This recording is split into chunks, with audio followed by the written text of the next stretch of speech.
నమస్తే, welcome to NSTV. ముందుగా వార్తల్లోని ముఖ్యాంశాలు. అవ్వాతాతల ప్రాణాలతో చెలగాటమాడొద్దు, ఇంటి వద్ద పెన్షన్ను ఇవ్వాలి, టీడీపీ నాయకుల డిమాండ్. గంగిడి మనోహర్ రెడ్డి, రాణి రుద్రమాదేవి మీడియాతో మాట్లాడుతూ కరీంనగర్ బీఆర్ఎస్ అభ్యర్థి వినోద్ కుమార్ ఎన్నికల సంఘానికి తప్పుడు సమాచారం ఇచ్చారు. తనది కాని భూమిని తనది అని అఫిడవిట్ లో పేర్కొన్నారు. గిరిజనులతో కలిసి నృత్యం చేసిన మంత్రి పొన్నం ప్రభాకర్. నేడు 10వ తరగతి ఫలితాల నేపథ్యంలో విద్యార్థులను ఉద్దేశించి చెన్నూరు పట్టణ సిఐ రవీందర్. విలేకరులపై బంగారుపాళ్యం వైసీపీ నాయకుల దౌర్జన్యం. లోక్సభ ఎన్నికల నేపథ్యంలో మే 1వ తేదీన హైదరాబాద్ లోక్సభ పరిధిలో హైదరాబాద్ బీజేపీ అభ్యర్థి కొంపెల్లి మాధవీలతకు మద్దతుగా కేంద్ర హోంశాఖ మంత్రి అమిత్ షా. ఆధార రహిత డబ్బు నగదు తరలింపు కేసు నమోదు చేసినట్లు ఎస్ఐఆర్ శేఖర్. కరీంనగర్ లో బీజేపీ జాతీయ ప్రధాన కార్యదర్శి బండి సంజయ్ ఆధ్వర్యంలో బీజేపీలోకి జోరుగా చేరికలు. తెలంగాణ పోరాటంలో ఈ ప్రాంతంలో ఎంపీగా నేను చేసిన అభివృద్ధి తప్ప మాజీ సీఎం కూతురు ఎంపీ ఉండి ఈ ప్రాంతానికి చేసింది ఏమీ లేదని మాజీ ఎంపీ కవితేనని అన్నారు. కరీంనగర్ పార్లమెంట్ నియోజకవర్గ ప్రజలకి ఓటర్ మహాశయులందరికీ బోయిన్పల్లి వినోద్ కుమార్ గారికి కారు గుర్తుకు ఓటు వేసి గెలిపించాలని జిల్లా municipal council forum chairman Vadluri Gangaraju విజ్ఞప్తి చేశారు. శాతవాహన యూనివర్సిటీకి అనేక నిధులు తీసుకొచ్చినటువంటి చరిత్ర బోయినపల్లి వినోద్ కుమార్ గారిది. ఎస్ఆర్ఆర్ కళాశాలకు స్వయం ప్రతిపత్తిని తెచ్చిపెట్టింది బోయినపల్లి వినోద్ కుమార్ గారు. అనేక మంది రైతుల కోసం పథకాలను తీసుకొచ్చి నాంది పలికింది బోయినపల్లి వినోద్ కుమార్ గారు మాత్రమే. పాల ఉత్పత్తిదారులకు రైతులకు సబ్సిడీని అందించింది బోయినపల్లి వినోద్ కుమార్ గారు. తెలంగాణ ప్రజల హక్కుల కోసం పార్లమెంటులో వందలాది సార్లు గళాన్ని వినిపించినటువంటి చరిత్ర బోయినపల్లి వినోద్ కుమార్ గారిది. వందలాది ప్రైవేటు బిల్లులు తెచ్చిపెట్టింది బోయినపల్లి వినోద్ కుమార్ గారి చరిత్ర. కరీంనగర్, సిరిసిల్ల, వేములవాడ, చొప్పదండి, మనోహర, మానకొండూరు, హుజరాబాద్ నియోజకవర్గాలను అభివృద్ధి వైపుకు తీసుకెళ్లింది బోయినపల్లి వినోద్ కుమార్ గారు. అయ్యా, ఈరోజు అనేకమైనటువంటి అభివృద్ధి చేసినామని చెప్పినటువంటి బండి సంజయ్ గారు ఏం అభివృద్ధి చేసిర్రో ఒక్క మాటలో చెప్పాలి. ఒక్క మాటలో చెప్పడానికి ఒక 100 రూపాయల నిధులు తీసుకొచ్చినటువంటి చరిత్ర కూడా ఆయనకు లేదు. ఈరోజు బండి సంజయ్ గారు ప్రజల్ని మభ్య పెడుతున్నాడు తప్ప ప్రజలకు చేసినటువంటి అభివృద్ధి అనేది ఏం లేదు. రాజస్థాన్ లో బీజేపీ పార్టీ ఏర్పాటు చేసిన బహిరంగ సభలో సెక్యులరిజాన్ని కించపరిచే విధంగా ప్రధాని మోదీ వ్యాఖ్యానించినందుకు హైదరాబాద్ బీఆర్కే భవన్ లో తెలంగాణ చీఫ్ ఎన్నికల అధికారి వికాస్ రాజ్ కు Telangana state advocate JAC convener Battula Krishna ఆధ్వర్యంలో మోదీపై ఫిర్యాదు. ఇక్కడికి విచ్చేసినటువంటి పత్రికా మిత్రులకు, నా సహచర న్యాయవాదులకు అందరికీ కూడా నమస్కారాలు తెలియజేసుకుంటూ ఈరోజు మేము తెలంగాణ రాష్ట్ర ఎన్నికల కమిషనర్ దగ్గరికి రావడం జరిగింది. వచ్చి 21వ తారీఖు ఏప్రిల్ 2024 తారీఖు నాడు మన 14వ ప్రధానమంత్రి, గౌరవనీయులైన ప్రధానమంత్రి గారు భారతదేశ ప్రజాస్వామ్యాన్ని కించపరిచే విధంగా ఒక మతాన్ని ఉద్దేశించి మాట్లాడినటువంటి మాటలపైన మేము తెలంగాణ రాష్ట్ర న్యాయవాదుల జేఏసీ తీవ్రంగా ఖండిస్తూ గత 2 రోజుల క్రితం కంప్లైంట్ ఇవ్వడం జరిగింది. ఇటు విషయంలో డీజీపీ గారితో పాటు ఎలక్షన్ కమిషన్ గారిని కూడా కలిసి ఈరోజు మాట్లాడినాము. ఈ ఆంతర్యం ఏంటంటే, ఎందుకు మాట్లాడాల్సి వస్తుంది? ప్రజాస్వామ్య గణతంత్ర రాజ్యంలో ప్రమాణం చేస్తూ భారత ప్రజాస్వామ్యానికి, సామ్యవాదానికి కట్టుబడి ఉంటాని, ఏదైతే రాజ్యాంగం పట్ల విధేయుడిగా ఉంటా అని చెప్పి ప్రమాణం చేస్తారో ప్రజాప్రతినిధులు ఎవరైనా కానీ రాజ్యాంగాన్ని కించపరిచే విధంగా మాట్లాడకూడదు. ఆ విధంగా మాట్లాడిన వారిపైన చట్టపరంగా చర్యలు తీసుకోవాలనేది మన చట్టాల్లో ఉంది. మే నెల 1వ తారీఖున ఇవ్వాల్సిన పెన్షన్ ని ఇంటి వద్ద ఇవ్వాలని తెలుగుదేశం పార్టీ నాయకులు డిమాండ్ చేశారు. అవ్వాతాతల ప్రాణాలతో చెలగాటమాడటం క్రూరమైన చర్య అని అన్నారు. కేంద్ర ఎన్నికల కమిషన్ పెన్షన్ ని వాలంటీర్ల ద్వారా పంపిణీ చేయవద్దని ఆదేశాలు ఇచ్చింది. ఆంధ్రప్రదేశ్ రాష్ట్రంలో ఎన్నికల షెడ్యూల్ ప్రకటించిన తర్వాత గత నెల నుంచి ఈ నెల వరకు, ఈ నెల కూడా ఎవరైతే వృద్ధులు, వికలాంగులు, వితంతువులు పెన్షన్ తీసుకునే వారి పైన రాజకీయ లబ్ధి కోసం వైసీపీ ప్రభుత్వం చేసే రాజకీయం నీచాతి నీచంగా ఉంది. ఘోరాతి ఘోరం. దీన్ని తెలుగుదేశం పార్టీలను ఖండిస్తున్నాము. ఇట్లాంటి వృద్ధులపై రాజకీయం చేసి మీరు అదే వృద్ధులు మళ్ళీ ఓట్లు ఏమని చెప్పి అడిగే అర్హత కూడా మీకు లేదని చెప్పి తెలియజేస్తూ జిల్లా అధికారికి ఒకటే చెప్పి తెలియజేస్తున్నాం, ఈ రాష్ట్ర అధికారికి కూడా తెలియజేస్తున్నాం. ఎన్నికల కమిషన్ స్పష్టంగా తెలియజేస్తోంది 1వ తారీఖు కల్లా ప్రతి ఇంటికి మీ పెన్షన్లు ఇమ్మంటా ఉంది. అయినా మీకు వచ్చిన ఇబ్బంది ఏంటి? ఆ చీఫ్ సెక్రటరీ జవహర్ గారు ఆగమేఘాల పైన ఉత్తర్వులు జారీ చేశాడు. బ్యాంక్ అకౌంట్లో కొంతమందికి నడవలేని వారికి ఇంటికే ఇస్తామని ఇలా కన్ఫ్యూజ్ చేసి ముస్లిం అవ్వ తాతల్ని ఈ యొక్క వేసవి కాలంలో బ్యాంకుల వద్దకు పోవాలా, వాళ్ళు తిప్పించే పనే సచివాలయం దగ్గరికి పోవాలా. ఇంతటి దుర్మార్గమైన పరిపాలన రాజకీయ లబ్ధి కోసం చేస్తున్నటువంటి వైసీపీ ప్రభుత్వాన్ని ప్రజలు తెలుసుకోవాలని, మీడియా ద్వారా తెలుసుకోవాలని చెప్పేసి కూడా మీడియా మిత్రులకు తెలియజేస్తున్నాము. గంగిడి మనోహర్ రెడ్డి, రాణి రుద్రమాదేవి మీడియాతో మాట్లాడుతూ కరీంనగర్ బీఆర్ఎస్ అభ్యర్థి వినోద్ కుమార్ ఎన్నికల సంఘానికి తప్పుడు సమాచారం ఇచ్చారు. తనది కాని భూమిని తనది అని అఫిడవిట్ లో పేర్కొన్నారు. కార్యక్రమము ముగిసింది. కరీంనగర్ పార్లమెంటు పరిధిలో భారతీయ జనతా పార్టీ అభ్యర్థి, ప్రస్తుత పార్లమెంటు సభ్యులు, జాతీయ ప్రధాన కార్యదర్శి గౌరవనీయులు బండి సంజయ్ కుమార్ గారికి అనూహ్యమైనటువంటి స్పందన కనబడుతూ ఉన్నది. అన్ని వర్గాల ప్రజలు మరొకసారి మోడీ అని ఏ రకంగా దేశవ్యాప్తంగా మారుమోగుతుందో అదే పద్ధతిలో మరోమారు బండి సంజయ్ కరీంనగర్లో అనేటటువంటి మాట వినబడతా ఉన్నది. ఈరోజు చాలామంది వివిధ కులాల వాళ్ళు తమ కుల సంఘాల పెద్దలతో వచ్చి పార్టీలో చేరుతా ఉన్నారు. విద్యావంతులు చేరుతా ఉన్నారు. ప్రైవేటు వ్యాపారస్తుల నుంచి కూడా అనూహ్యమైన స్పందన లభిస్తుంది. రోజు రోజుకు బండి సంజయ్ కుమార్ గారి యొక్క గెలుపు మెజారిటీ ఏదైతుందో ఇంకా పెరుగుతూ ఉన్నది. మంత్రి పొన్నం ప్రభాకర్ నృత్యం చేశారు. కరీంనగర్ పార్లమెంట్ ఎన్నికల ప్రచారంలో భాగంగా హుస్నాబాద్ నియోజకవర్గంలోని భీమదేవరపల్లి మండలంలో రోడ్ షో నిర్వహించారు. ఈ సందర్భంగా స్థానిక లంబాడీలతో చేయి కలిపి సాంస్కృతిక నృత్యాన్ని చేశారు.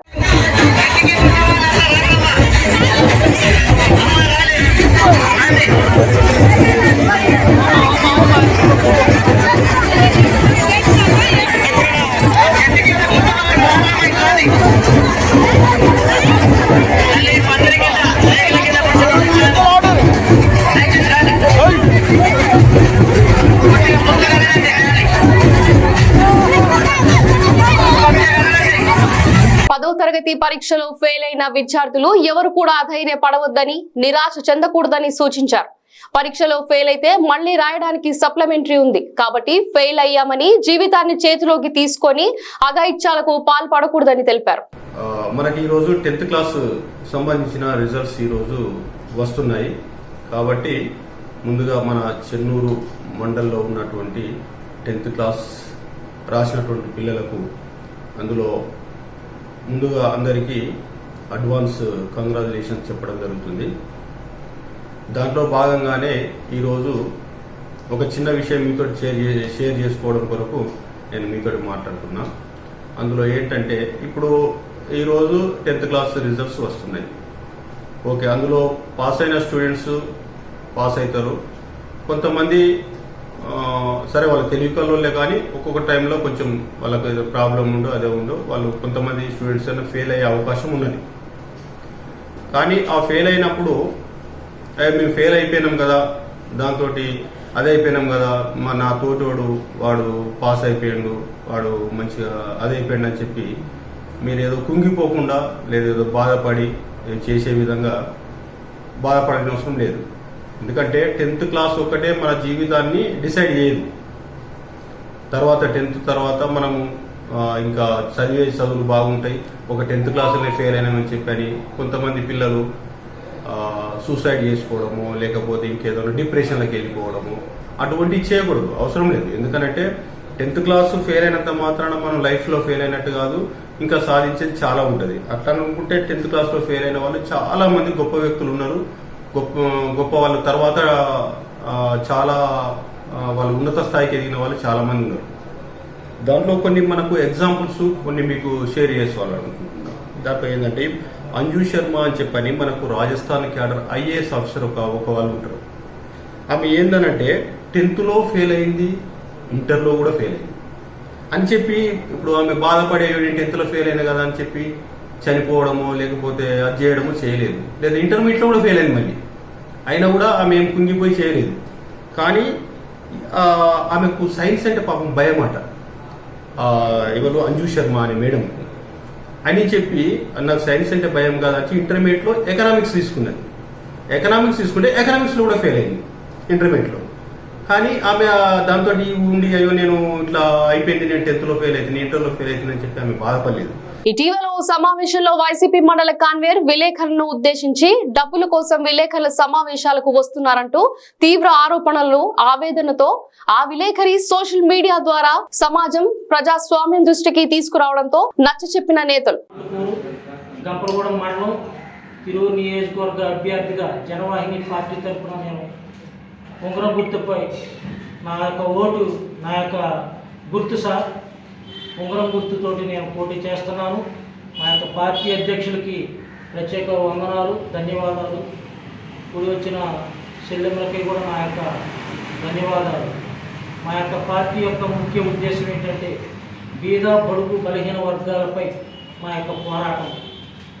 నీటి ఉద్యమం ఒకటి, విద్య వైద్య ఆరోగ్య అనే కాన్సెప్ట్ మీద మేము ఈ పార్టీ తరఫున మేము ముందుకు వస్తున్నాం.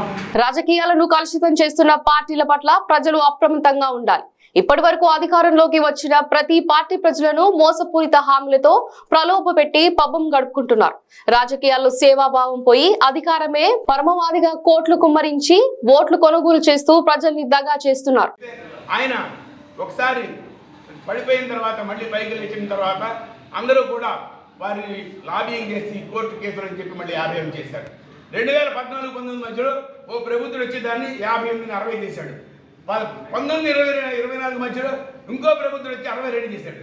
నెక్స్ట్ జనరేషన్స్ ఉద్యోగాలు ఎవరా జీవితకాలం చచ్చే వరకు 62 సంవత్సరాల వరకు ఒకళ్ళే చేస్తే ఈ చిన్నపిల్లల సంగతి ఏంటని చెప్పి అడుగుతా ఉన్నా. జనవాహిని పార్టీ పునఃసమీక్ష చేయాలని చెప్పి నేను ఉద్యోగుల పదవి విరమణ వయసుని మేము హెచ్చరిస్తున్నాము. ఉద్యమం చేస్తాము.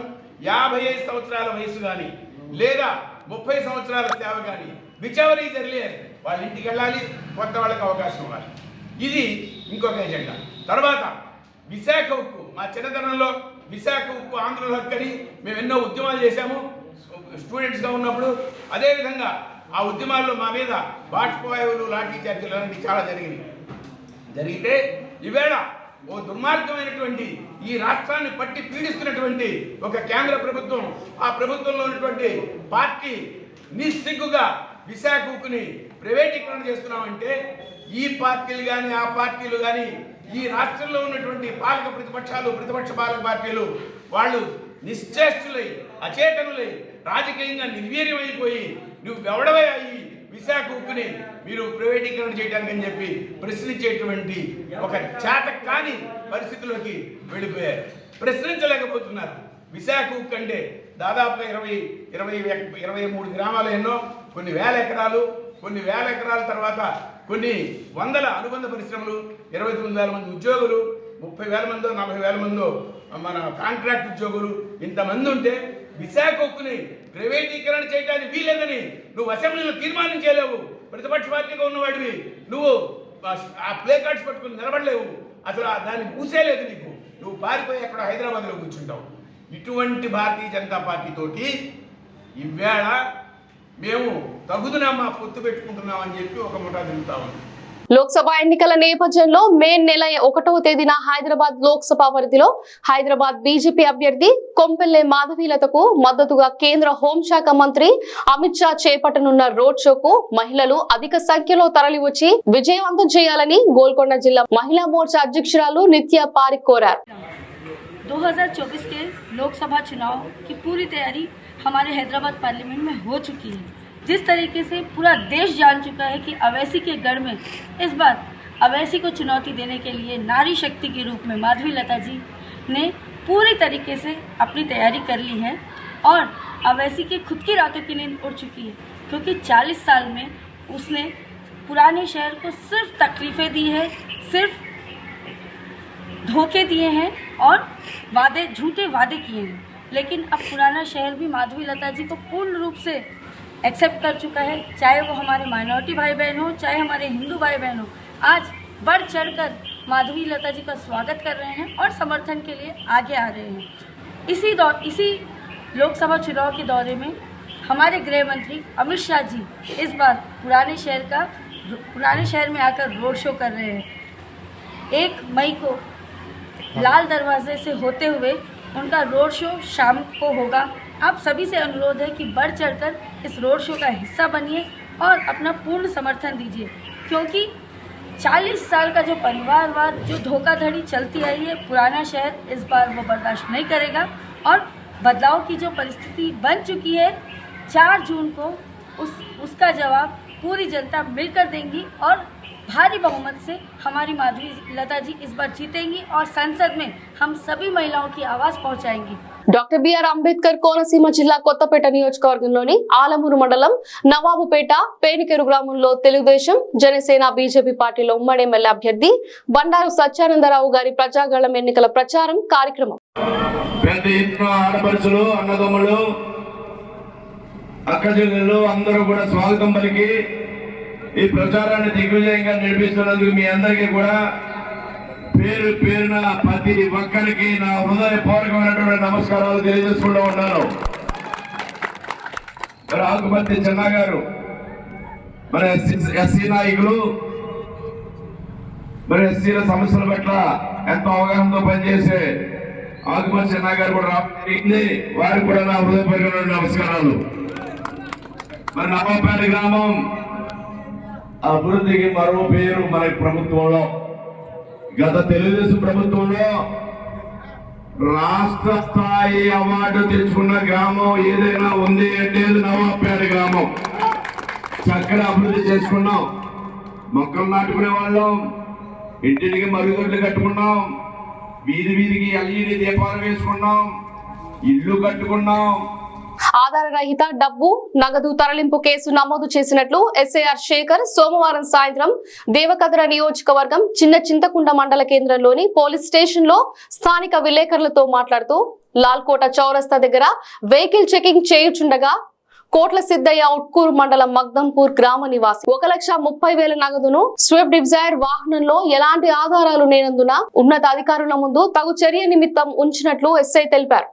చిన్న చింతకుంట మండల పరిధిలోని జిల్లా సరిహద్దులో ఉన్నటువంటి లాల్కోట చౌరస్తా చెక్ పోస్ట్ దగ్గర ఈరోజు స్విఫ్ట్ డిజైర్ కారులో తరలిస్తున్న ఎలాంటి ఆధారాలు రిసిప్ట్ లేనటువంటి 1,30,000 నగదును ఈ ఉట్కూరు మండలం ముగ్దుంపూర్కు చెందినటువంటి వ్యక్తి దగ్గర నుంచి స్వాధీనం చేసుకోవడం అనేది తదుపరి చర్యకై ఇటు అమౌంట్ను కమిటీ మెంబర్స్కు డిపాజిట్ చేయడం అనేది. అదేవిధంగా మండల పరిధిలోని ముచ్చితల గ్రామానికి చెందినటువంటి సాలె మహేందర్ అక్రమంగా మద్యం తీసుకుని వెళ్తుండగా పట్టుకొని కేసు నమోదు చేయననేది. మండల ప్రజలకు మరొకసారి తెలియడమేనగా ఎలక్షన్ కూడా అమల్లో ఉంది కాబట్టి వారి వద్ద 50,000 కంటే ఎక్కువ నగదును క్యారీ చేయకూడదు. అదేవిధంగా ఎలక్షన్ కూడా అమల్లో ఉన్నందున ఎక్కడ కూడా మద్యం అనేటువంటిది అక్రమ రవాణా కానీ అక్రమంగా విక్రయించడం కానీ చేయవద్దని చెప్పి మరొకసారి తెలియజేస్తుంది. ఇల్లంతకుంట మండలం సర్పంచుల సంఘం అధ్యక్షులు చల్ల నారాయణ ఆధ్వర్యంలో పలువురు సర్పంచులు బీజేపీలో చేరిక. కాషాయ కండువా కప్పి బీజేపీలోకి ఆహ్వానించిన బండి సంజయ్.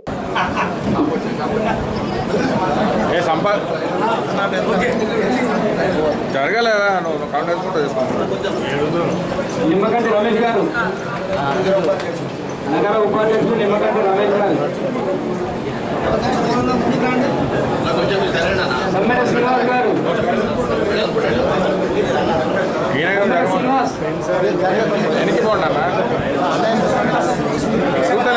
చెప్తలేరు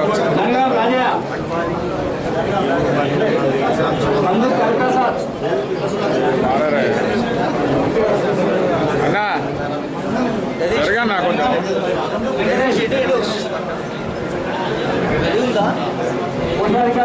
అన్ని కింద ఆడియో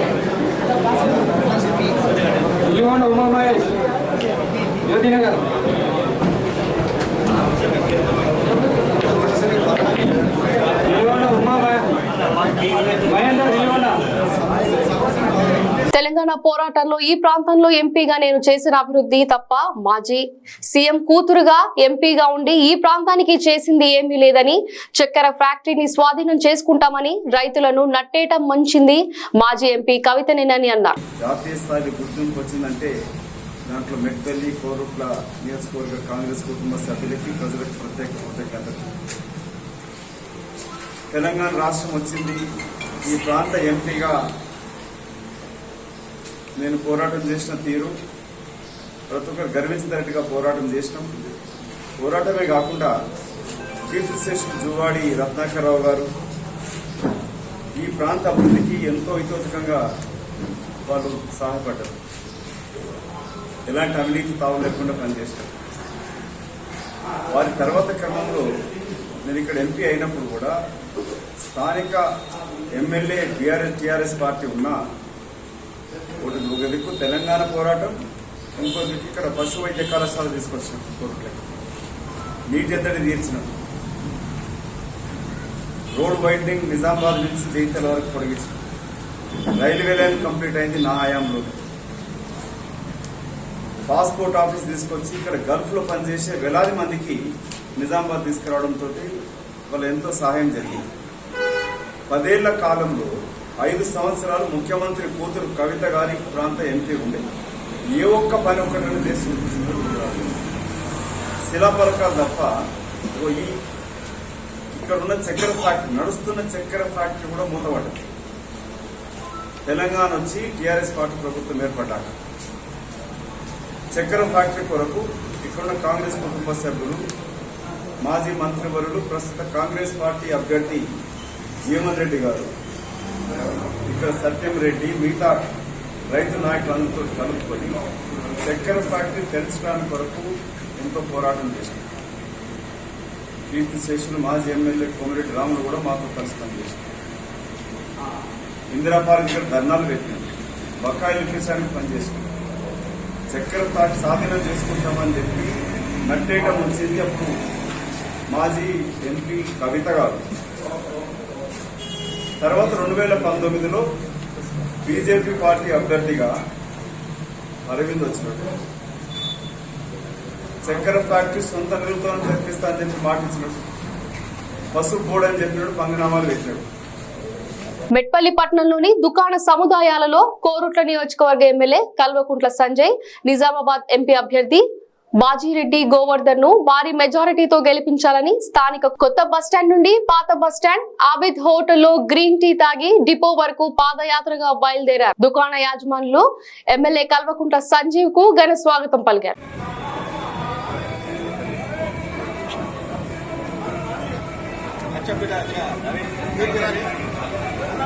కారు గుర్తుకే, కారు గుర్తుకే.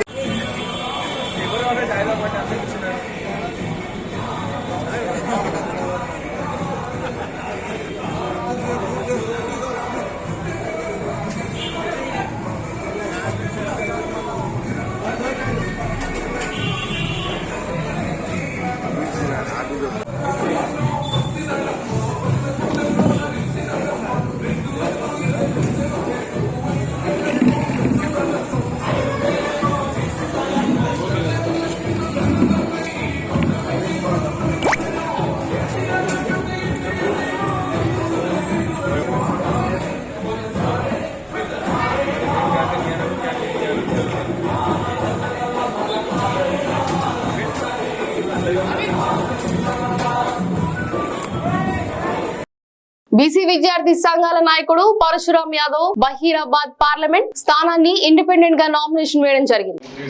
మన నామినేషన్ వేసినారు.